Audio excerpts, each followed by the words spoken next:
wenn sich Engel in die grüne Hölle wagen, hat das einen guten Grund.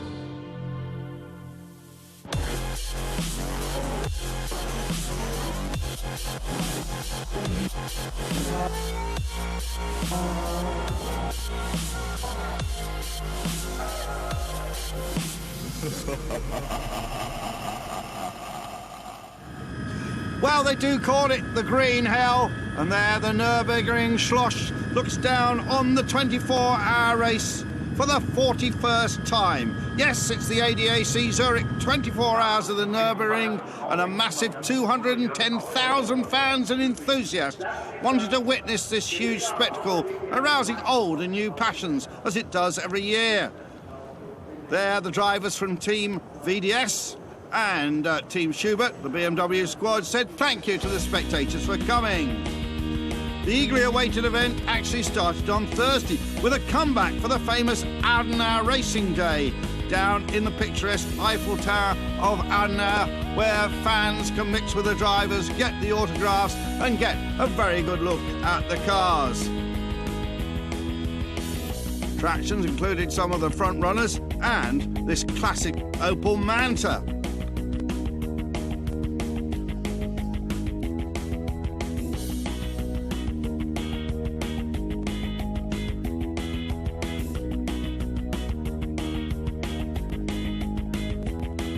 So fun down in Adenauer, but of course the real business would be at the circuit itself, where the stunt riders performing high in the air, and as ever at the Nurburgring 24 hours, there was the perennial drift challenge. Quer, viel Rauch und viel Spaß. Speed, angles, plenty of smoke, lots of fun, he says, and that's what drifting's all about.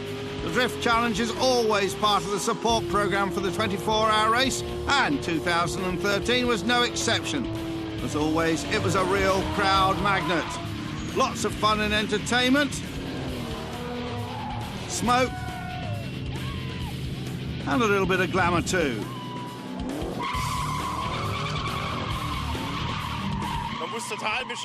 You have to be completely off your rocker, or you just couldn't justify blasting through so much money in a single day, he says. Drivers aiming for some radical controlled oversteer at the highest possible speed, trying not to hit each other and get high marks. But most of all, it seems to be about the smoke.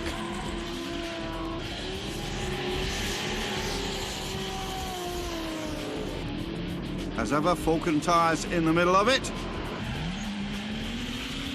And usually they're Japanese cars. Absolutely terrific. There's nothing better than drifting when the atmosphere's like this. Fantastic. Superb to be amongst the people here. There's nothing better, he says.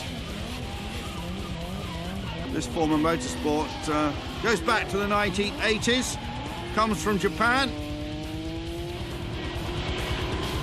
And it is incredible, the angles that these guys can get these cars at. Well, there's a famous face. James Bond at the Nordschleife. Well, it's actually Hollywood star Daniel Craig who was helping Aston Martin celebrate their centenary. He did a lap of the main ring. I wonder how many fans recognised him, or did he successfully remain undercover? Well, there is Daniel Craig looking inscrutable and unruffled as he walked back to the grid after his lap of the track.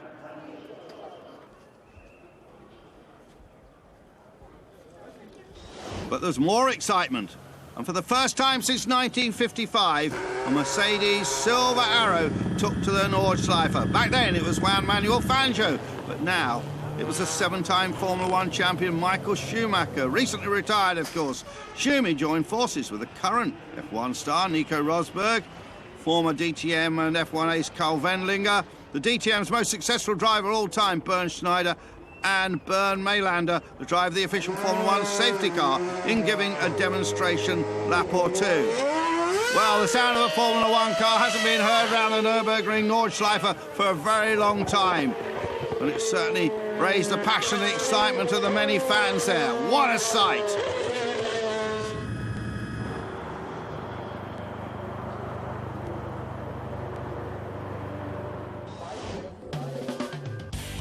Well, this year there was uncertainty like never before. The weather could go one of several ways, and so could the overall victory at the ADAC Zurich 24-hour race. It was impossible to name all the hot favourite because no one knew where their rivals currently stood and how realistically to assess their own chances. Everyone is groping around in a metaphorical fog. But let's focus on the big teams, entered by Audi, Mercedes-Benz, Porsche and BMW. Car number one, we see it, the defending champion. Frank Stippler saying we're well prepared, but no better than our other rivals. The top teams will all be at a similar level, so it depends a bit on the racing gods and how much fortune they bestow on us. Team Rowe, also with Mercedes-Benz, and their team spearheaded by the 23 car of Lance David Armstrong.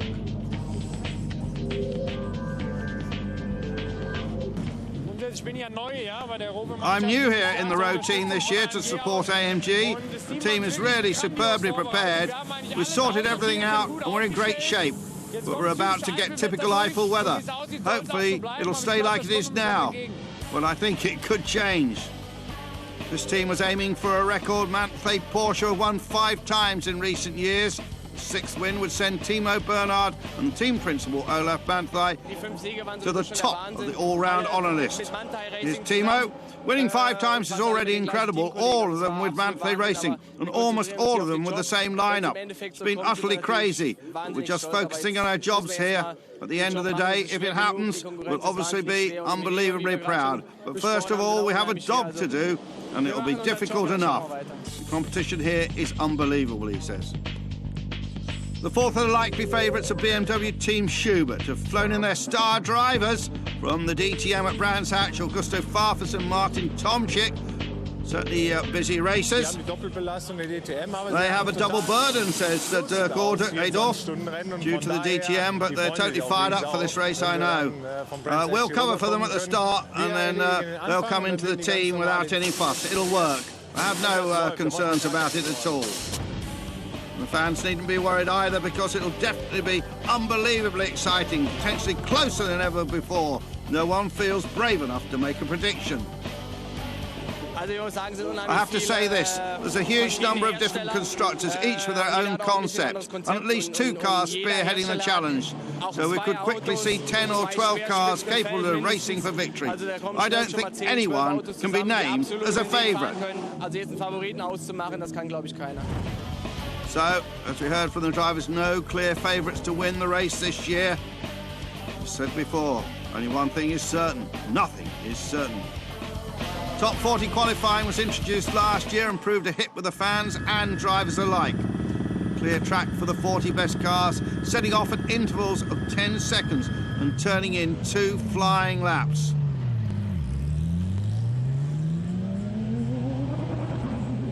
There's the Aston Martin. Darren Turner, one of the drivers there.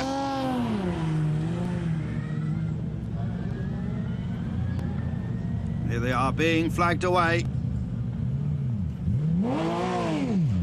The Aston, Darren Turner sharing with Stefan Mucker, Alan Simonson and Pedro Lamy. Certainly wasn't a clear track, was it? Look at this.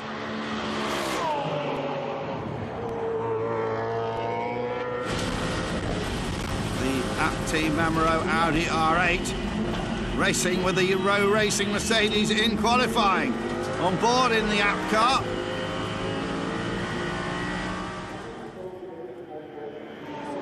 Speed of the Aston was quite a surprise.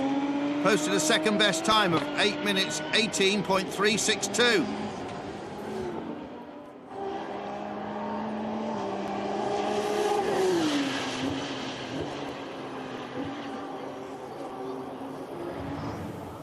But the fastest lap came from the Phoenix Audi R8 LMS Ultra. Frank Stippler, the great Nurburgring expert, was quickest with 8:17.212, more than a second better than the second fastest starting Aston Martin. The rest of the lineup was led by the number 4 car of Michael Ammermuller and the Stuck brothers, Ferdinand and Johannes.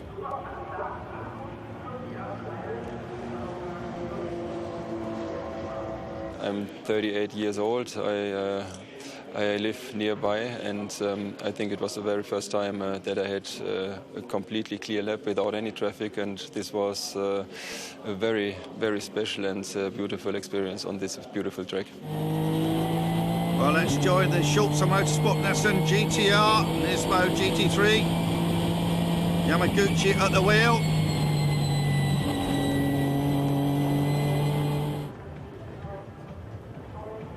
Look at the car going airborne there, a frightening moment for Yamauchi.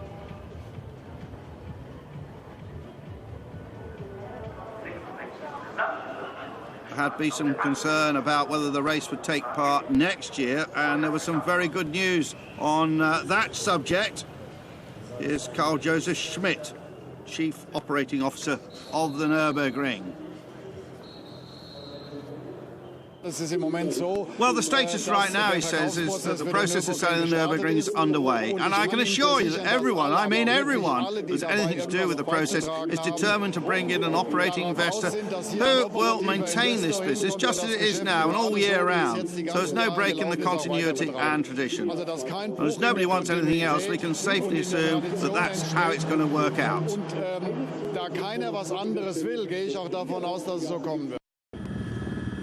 Everyone has come in support of the unique Nordschleife, and they're showing their true colours, or rather their placards. So hear a little bit more from Chief Operating, Mr. Schmidt. I'm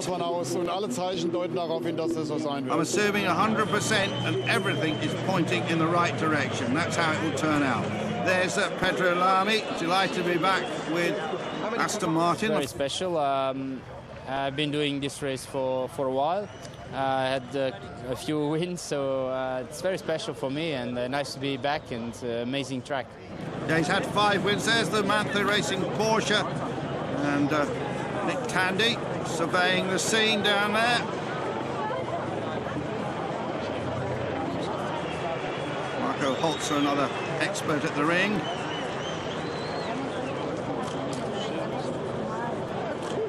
We know it from the weather forecast, and I hope it stays a little bit more dry now for the fans around the track, because they really deserved it. And yeah, but I think the rain is coming soon.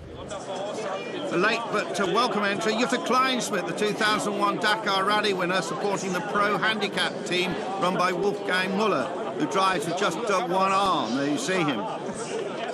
I'm very happy first to be here and had an invitation to drive in this Pro Handicap team. And yeah, I'm sure it will be a big surprise the next 24 hours, because it will be rain and we have a lot of adventure out there, and I think it's close to rally. And they're off at last. The 41st ADAC Zurich 24-hour race reaches the formation lap stage. 173 cars start their engines. The highest ranking class features the GT3 cars, the contenders for overall victory. With the notable exception of the Aston Martin in position 2, the first 25 cars are all from Germany's top 4 manufacturers: Audi, Mercedes-Benz, Porsche and BMW. The likes of Nissan, Lexus, Ferrari and McLaren are also in the pursuing group. While the fans get excited, the marshals are at their points. Audi are the defending champions, but Aston Martin would love to celebrate their centenary in style. Timo Bernhard and Olaf Manthe would move out on their own at the top of the all-time Roll of Honour by winning the race as driver in principal for the 6th time. By contrast, Bernd Schneider has been trying for 25 years, but is yet to record a maiden win. It would also be a first for Team Schubert's Dirk Adolf, who has completed more than 10,000 laps of the Nurburgring Nordschleife. Who has the best strategy? Who will have the best luck with tyres? And whose mechanics are on peak form? It all has to come if you're going to win the 24 hours of the Nurburgring. Pace cars have come in, and they are away. And it's the Aston which is briefly in the lead. But then look at Frank Stippler. Stippler goes for the inside. They're followed by the Team Mark VDS BMW Z4 GT3. We go on board here in the Porsche on the Grand Prix circuit at the moment. We're actually on board with the 45 Kimberley Racing Porsche, which started in 16th place. So 5 different marks in the top 6 as they turn down onto the magnificent Nordschleife. On board with the App Team Mamro Audi briefly.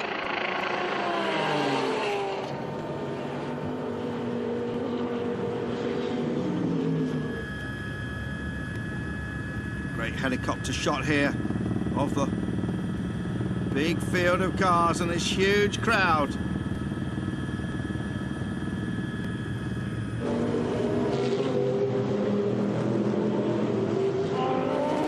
Cars absolutely everywhere now, plunging downhill.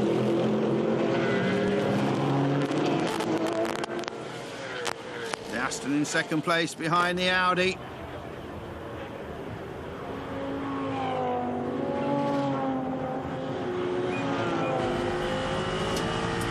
Shot here.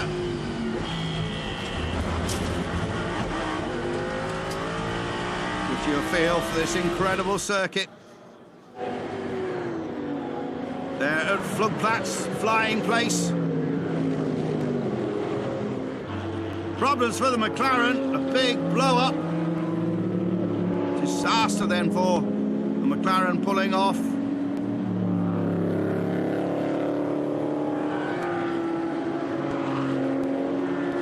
That's the Door Racing team. Let's have a look what it looked like from the Lexus. Saw the smoke coming out. Christian Mamro determined to reclaim third on the first lap. There he goes, out of the slipstream of the Manthe Porsche. I think Mamro made a bit of a mistake there, touched the car in front of him. He'll have to make a pit stop. You can hear the splitter, damage to the splitter.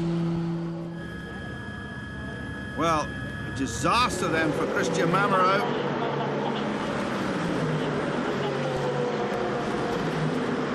Getting ready, see what they can do to the car.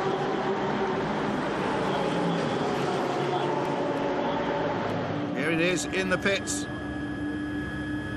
Christian Abt will be down there, checking the situation. The car's going back into the garage. Big blow for one of the cars, which was expected to be a front runner.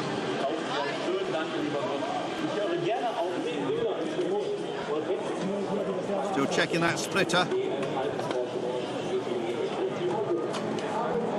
There's Christian Abt.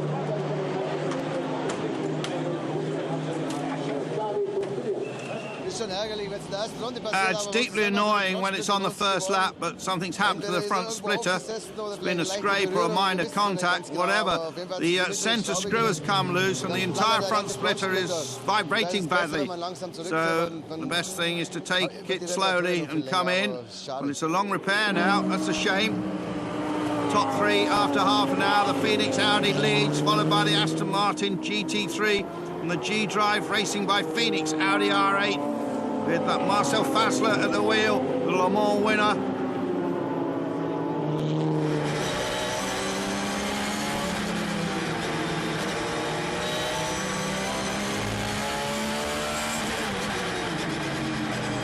Exciting onboard stuff there with the car shared by Mark Lee, Romain Dumas, Lucas Lurm, Timo Bernhard overtaking the Bernd Schneider, Blika Molen, Sean Edwards, Nicky Tem Mercedes. Now into the race and another retirement. One of the 2 Black Falcon SLS AMG cars. They're just limping round. Oh, absolutely out of control and then spinning across the track.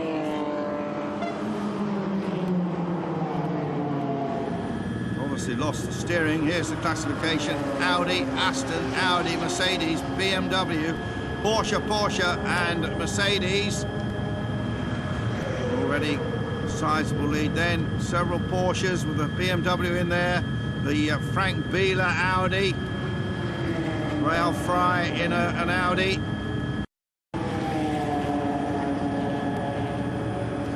The Aston certainly going well. The Danish driver Alan Simonsen, one of the pilots.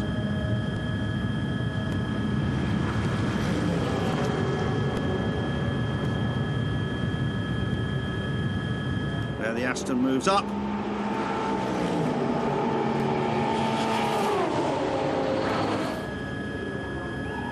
Similar speed to the Audi. Well, wheel-to-wheel racing here, but the Aston gets ahead.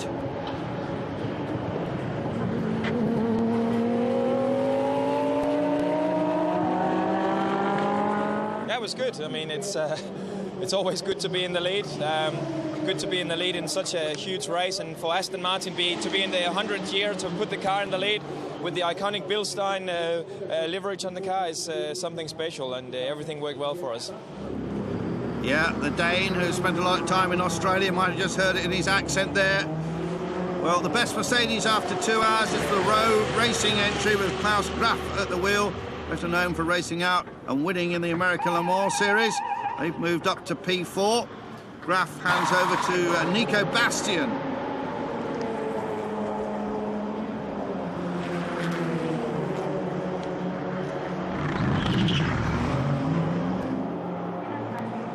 Out that car goes, back onto track.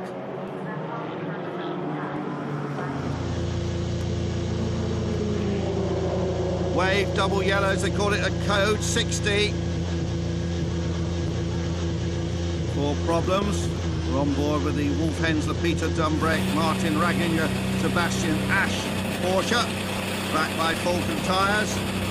And now on board with the number 88, Christian Menzel, Mario Farnbacher, Dominic Brinkman, Jeffrey Schmidt, Haribo, Team Porsche GT3 Cup car.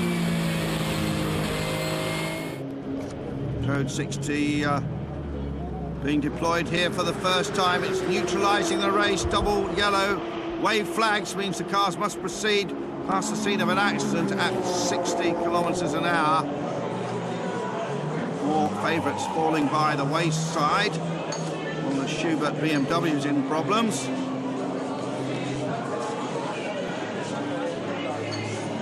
At least at the moment we put out of the race the number 19 car. Now we bring it back into the tent for the mechanics. We recognize that the mechanical issue with the steering column was maybe bigger, and it could be a safety issue. Out of this reason, we think we should check it clearly to make no stupid things, and we will take our time which is necessary. Well, that was the car that Augusto Farfus was going to drive. It's flown in from the DTM at Brands Hatch. So problems for him. There's Martin Tomczyk, who had arrived on that private jet, together with the Brands Hatch winner. There you see him, Mike Rockenfeller.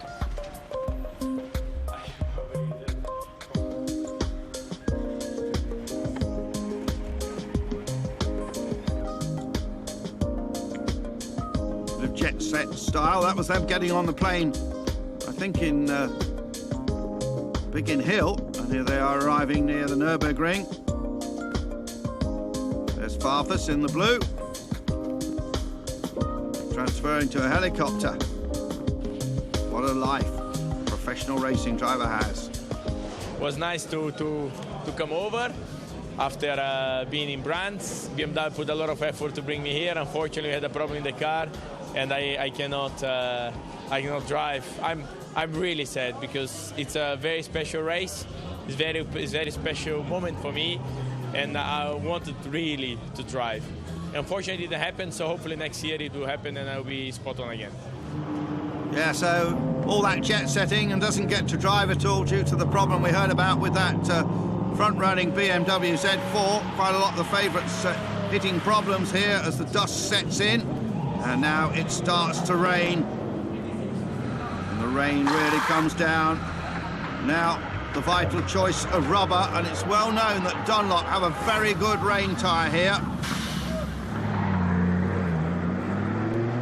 2 Phoenix Audis in 2nd and 3rd slip down the field to 6th and 10th. But the Manthey Porsche benefiting from these conditions. Just look at the slippery and shiny pit lane. There's the Manthey team in its familiar colour scheme of yellow and green. Olaf will be running the factory Porsches at Le Mans this year.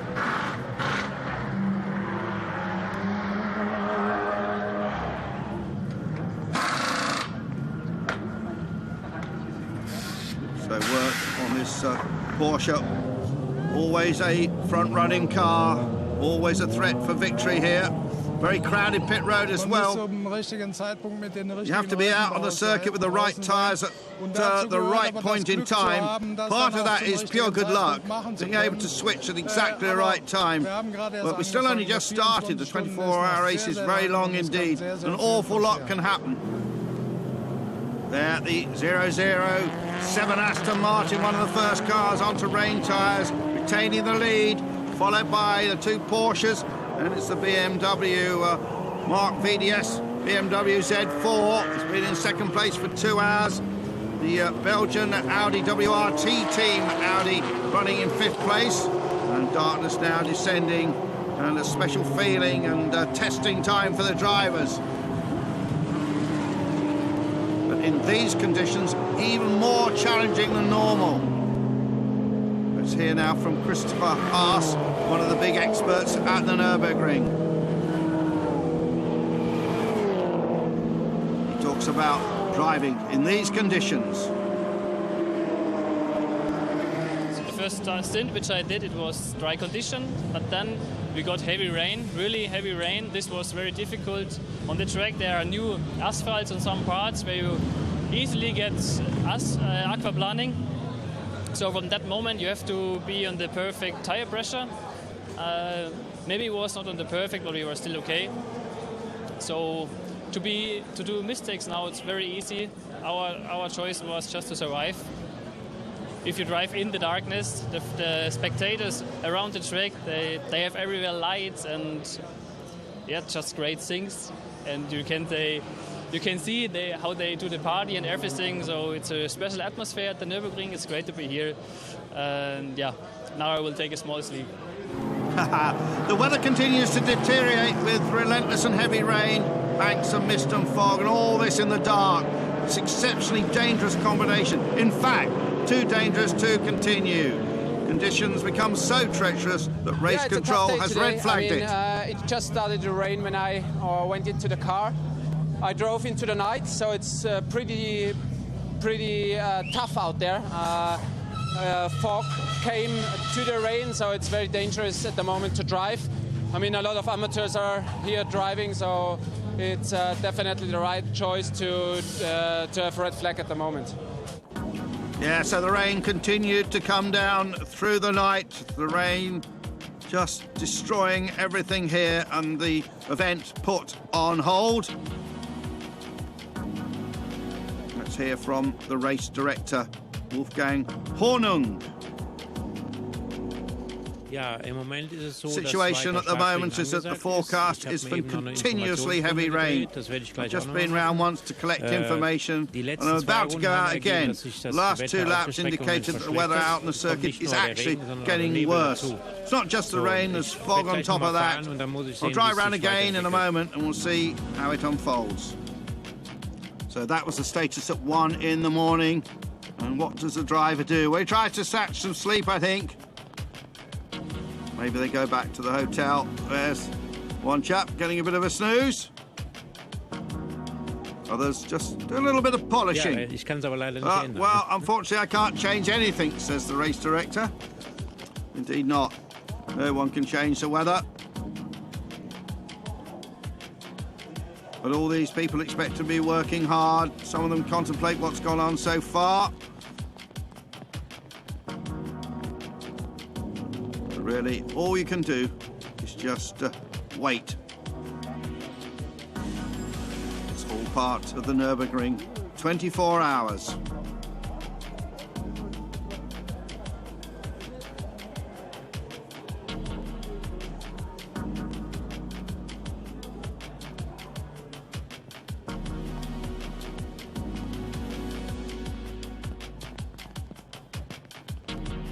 It's happened 4 times in the history of the 24-hour race, most recently in 2007, when we had approximately 4-hour interruption.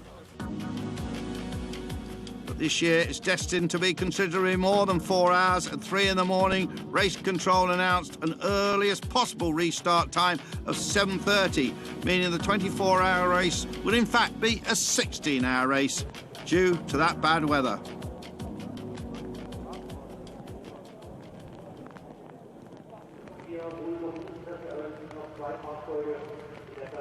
Well, the long, quiet night will eventually come to an end, and eventually a new day will dawn. But a frustrating time for everybody here. And this becomes the shortest ever Nurburgring 24 hours.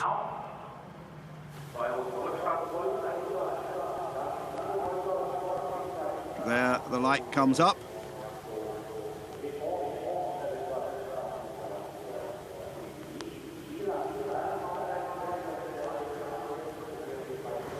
Finally, it's time for the restart. The weather and track conditions improve. The Aston Martin in the lead at this point from the Liebe Dumas Lure Bernhard Porsche, and they're going through down to 16th place. Look at the Schneider Bleekemolen Edwards team car in 13th, but Bleekemolen being told that his wife's about to have a baby, so he left the track. And so there were just 3 drivers remaining there. Dr. Wolfgang Ulrich.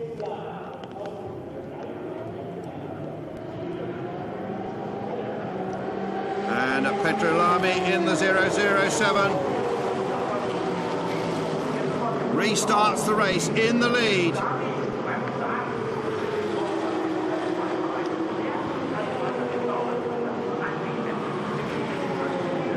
On the Grand Prix loop.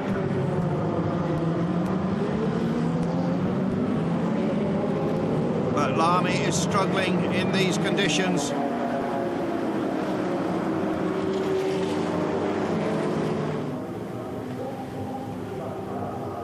They're driving down now onto the Nordschleife.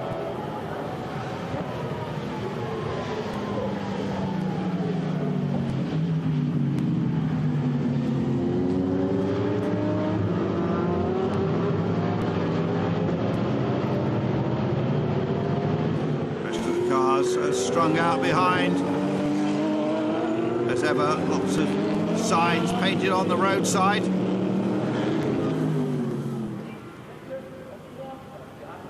And Lamy going backwards has been passed by the Manthey Porsche.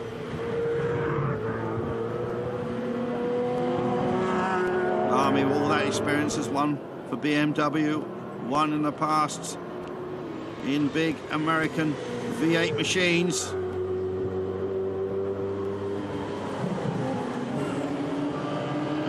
That was the pass, and Lamy taking to the inside, but the Manthey Porsche really pushing hard.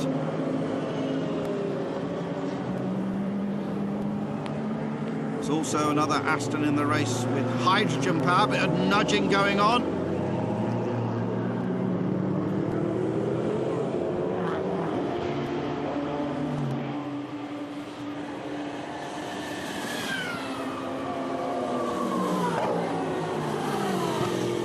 There's the Falcon Porsche. 44 car had moved into the lead. BMW makes a pit stop.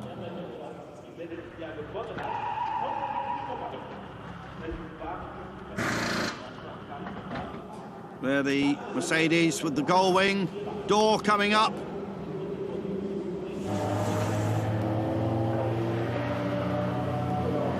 Still very difficult track conditions.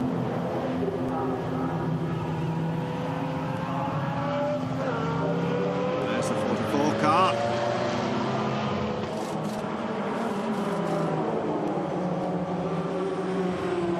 Especially at the part where you have the oil, you know, because you just, it's difficult to see because the track is wet. You don't really see the oil immediately. And then you get surprised by it, and it does help you. But I mean, in the end, the track was quite dry, not completely dry, but you know, damp. And I struggled a bit to keep the tires cool. And then you know, you have to try and find the water all the time. But then there was quite a lot of activity in the system, so I had to turn it off because it was too aggressive sometimes. But it was no, for sure, and especially in a race like this, it's really helpful. Yeah, he's talking about the electronic stability program on that BMW. The row racing Mercedes in second place, enjoying a good morning with Lance David Armstrong, another man who really knows this circuit so well. And look at Armstrong cutting through the field here in that Mercedes. On the second car from row racing up to third place. Into the pits comes the 22. Well practiced pit stop.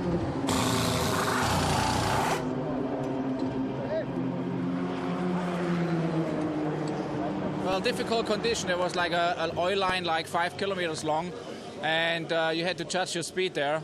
So for a long time, and it's still not 100% there, so you still kind of have to look at the conditions there. It's difficult to find the right mixture between too aggressive and not aggressive enough. If you're not pushed too hard, then you don't get tire temperature. So that was hard for me in the beginning in the difficult conditions, but I mean, we're 1 and 3 now, so it's looking pretty good right now. Klaus Graf, who also races so successfully out there in the American Le Mans Series, winning lots of races. Shortly before midday, the regular change of lead came to an abrupt end, and now the number 9 Schneider Bleekemolen Edwards team car was in a solid first position. Remember it being 12th earlier on in the race. There is the classification. And that Audi that led briefly slipped down to 10th place. One of the long-standing cult favourites at the 24-hour race is this Opel Manta. And it always displays a foxtail. And the car is driven by the man who used to be the sports director of Opel, Volker Stajcek. The car, not surprisingly, down in 70th place. Not much left of the foxtail, I don't think. He was limping on with some problems. Well, now you can see the foxtail much more clearly. And this is what happened, had this spin. Fortunately, didn't hit the barrier. Go on board with it. Absolute cult favourite at the rear end, steps out. Finally getting another gear.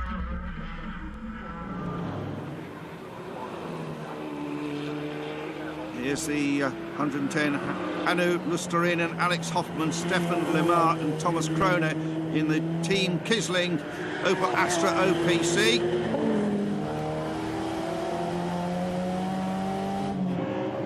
One of the sport's most exotic customers, Kiki Sagnana, is the Thai drift expert's maiden 24-hour race, and he is absolutely loving it. He is at the wheel of the Bonk Motorsport M3 and doing very well in his class.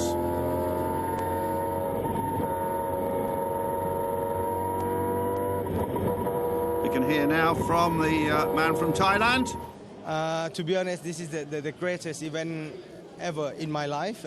We do quite a few endurance, but it's nothing like this. This is like something to remember until I die. So it's really impressive. The people here in this team, Bonk Motorsport, it was everybody so nice, and even another team is still really nice. And driving here, there's so many professional drivers, and it's not dangerous as I think. You know, before when you imagine like I might crash, somebody might crash me. You usually see the video like that, but actually it's not that bad. But only the bad part of it is it was raining non-stop. Yeah, I say, come on, stop raining, because when yesterday it was the sun quite hot, So the surface of the tarmac is absorb the heat. So when the water come, it's smoke coming out. And yesterday I was driving blind, like that, yeah. That was scary. But after that, it's getting better. But I'm lucky to have a good team, good car, good mechanic. So now we in ranking number 2 now. We are pushing hard to number 1. That's Kiki Sagnana from Thailand. 90 minutes to go, an hour and a half then. And really, the Audi chance of victory was slipping away. The car was now 6 minutes behind the leading SLS. On the number 1 car I'm driving with, we had a little technical failure, which cost us some minutes, and the gap was gone, the advantage we tried to have. And my teammate had a little accident on the number 4 car on an oily track, where we lost 3 Audis in a row on one corner. This was bad luck. But here the Mercedes leading with Bernd Schneider, the most successful man ever in the DTM. And although he's semi-retired, still showing great pace. Sean Edwards, who won the Dubai 24 Hours. Nicky Tim, the young son of famous driver Kurt Tim Bleekemolen, as I said, had headed off to the bedside of his wife, who was giving birth. In second place, the Mark VDS BMW of Mark Martin, doing a brilliant job. Berman, Piccini and Richard Goranson. And then the second of the row, Mercedes-Benz, the 23 car of Arnold, Roloff, Seyfarth and Jaeger. And the 22 car. Final pit stops then. Sean Edwards getting ready for the final stint, taking over from Bernd Schneider. And let's have a word from Bernd Schneider. It's 1 hour to go. I will cross my fingers that Jean will bring it home. But looking good, but we still have to wait for 1 more hour how it's going to go, because the weather is really not stable. Everything can happen, and I hope that everything goes well. Well, a nerve-shredding final half hour. And Maxim Martin takes the final stint for the BMW, had driven an absolutely sterling job. And he's closing in on the row Mercedes in 2 and 3. And the BMW really charging.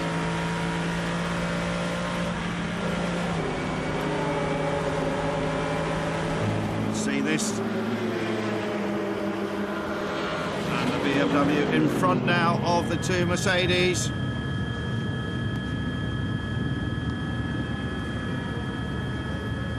And here they come towards the finish line after a shortened 24-hour race. And victory goes to the team Black Falcon.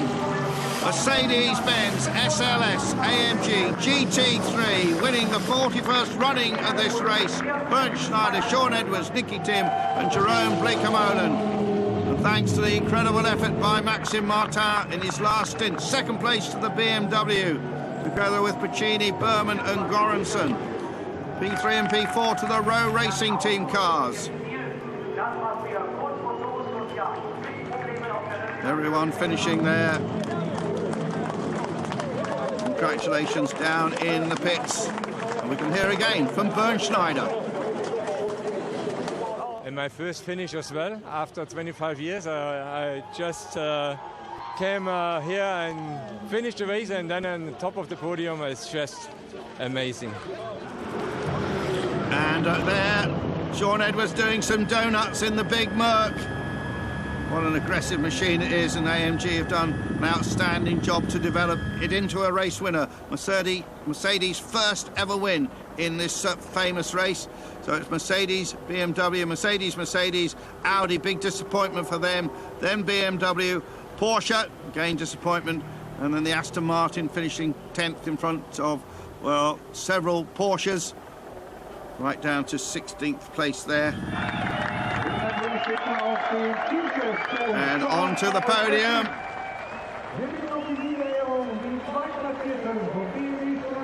the flags. They're taking photographs of the crowd. That's Sean Edwards. The BMW squad and Maxim Martin. Big future for him. Expect to see him racing in the DTM next year. Amazing. I can't put it into words. To win the Nurburgring 24 Hours, the biggest GT race in the world, was just... Everything has to go right, and the car performed flawlessly, the team performed flawlessly, all the drivers did a perfect job.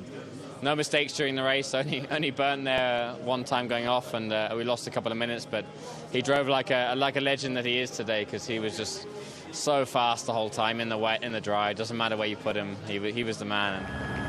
Herman Tomczyk presents the winner's trophy to Bernd Schneider. Team principal Sean Paul Breslin is also up on the podium. It was quite great. The car was really good, really good speed, pace, everything was good, and maybe they struggled a bit with the tires because we don't have the same tires. But yeah, I would like to thank the whole team, my teammates, BMW, Michelin, everybody for this podium. We pushed quite a lot.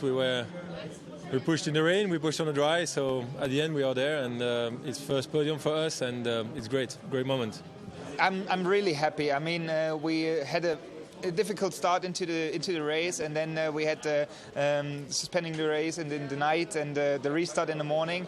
The whole morning we were really quick. So Lance David Arnold was in the other car really quick, and also Klaus Graf was quick in our car, and so we achieved many positions, and in the end we finished third. So we are all really happy.